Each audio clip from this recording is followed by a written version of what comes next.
നിങ്ങളുടെ ഫേവറേറ്റ് സീരിയലുകൾ ടിവിയിൽ വരുന്നതിന് മുൻപേ സൺ നെക്സ്റ്റ് ആപ്പിൽ കാണാം. ഇനി എല്ലാവർക്കും മുൻപേ കാണൂ. ഇപ്പോൾ തന്നെ സൺ നെക്സ്റ്റ് ആപ്പ് ഡൗൺലോഡ് ചെയ്ത് സബ്സ്ക്രൈബ് ചെയ്യൂ. എന്താ വാവേ? രാത്രി ഇനിയിപ്പോ പൊടിയരിക്കഞ്ഞി കിട്ടുന്ന സംശയം. ചിരു സോഫ്റ്റ് ആയിട്ടുള്ള വല്ല ദോശ മറ്റോ പോലെ. എനിക്കിനി ഒന്നും വേണമെന്നില്ല രഘുവേട്ടാ. അമ്പിളി ചേച്ചിക്ക് അനു ചേച്ചിക്ക് എന്തെങ്കിലും വാങ്ങിച്ചാ മതി. അതൊന്നും പറഞ്ഞാ പറ്റില്ല. രാത്രി നീ എന്തെങ്കിലും കഴിച്ചേ പറ്റൂ.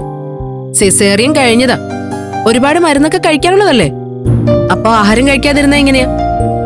കഞ്ഞി കിട്ടിയില്ലെങ്കിൽ ബ്രെഡും ജാമും വാങ്ങിച്ചു വെച്ചോ, ചീരോനത് കൊടുക്കാം.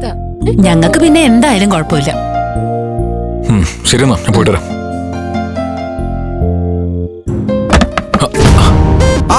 രഘുവേട്ടനാ കാണാനേലല്ലോ. എപ്പോ വന്നു? തിരിച്ചു പോവാണോ? അല്ല, ഞാനങ്ങ് പോകുന്നില്ല.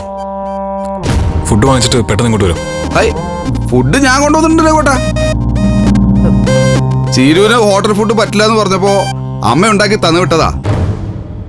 ദേ, നിനക്ക് ഇഷ്ടപ്പെട്ടതൊക്കെ ഉണ്ട് കേട്ടാ. വാവേ, നിനക്ക് വേണ്ടേ? പിന്നെ ഒരാൾക്കും കൂടി കഴിക്കാനുള്ളത് ഉണ്ടാവും കേട്ടോ. ചിലപ്പോ അമ്പിളി ചേച്ചിക്കും അനുവിനും കൂടി തിരഞ്ഞു വരും. അല്ല പിന്നെ നിന്നോട് ആരെങ്കിലും പറഞ്ഞ ഫുഡ് ഉണ്ടാക്കി കൊണ്ടുവരാൻ? നീ ചെയ്യുന്നതൊക്കെ കണ്ട നിന്റെ വീട്ടുകാരെന്ന് വിചാരിക്കാം. ഇവിടെ ചീരുവിനും കുഞ്ഞിനെ നോക്കാൻ വേറെ ആരും ഇല്ലെന്നല്ലേ? ഏയ്, എന്റെ വീട്ടുകാർ അങ്ങനെയൊന്നും വിചാരിക്കില്ല രഘുവേട്ടാ. അവർക്കെല്ലാം അറിയാവുന്നതല്ലേ. എന്നാലും ഞങ്ങളോട് പറഞ്ഞിട്ട് കൊണ്ടുവരണ്ടേ വിനയ? ഞങ്ങൾക്ക് രണ്ടുപേർക്കും രഘുവേട്ടനിപ്പോ ഫുഡ് വാങ്ങിക്കാൻ പോവായിരുന്നു. അത് വാങ്ങിക്കൊണ്ട് വന്നിരുന്നെങ്കിൽ ഏതെങ്കിലും ഒന്ന് വേസ്റ്റ് ആവില്ലായിരുന്നോ? അതിന് പോയില്ലല്ലോ രഘുവേട്ടൻ. എന്റെ അമ്മ ചീരുവിന് മനസ്സറിഞ്ഞുണ്ടാക്കി തന്നു വിട്ടതാ. അതങ്ങനെ വേസ്റ്റായി പോവില്ല. എന്തൊക്കെയാ കൊണ്ടുവന്നേ നോക്ക്. കഞ്ഞിയുണ്ട്. ഞാൻ എന്താ വേണ്ടേ? നിങ്ങളെല്ലാരും ഇത് കഴിച്ചോളുന്നാണോ അതോ? അതെ രഘുവേട്ടാ, ഏതായാലും കൊണ്ടുവന്നല്ലേ, ഞാൻ അത് കഴിച്ചോളാം. ഞങ്ങൾക്ക് 3 പേർക്കും അത് മതിയാവുന്ന തോന്നുന്നു.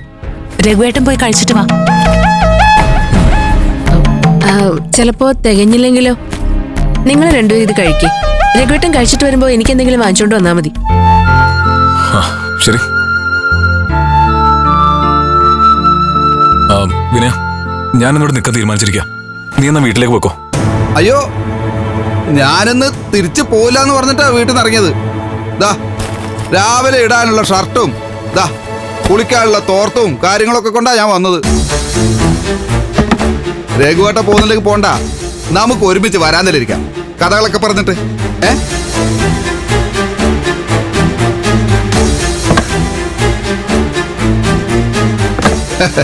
ഈ രഘുവേട്ടൻ്റെ ഒരു കാര്യം.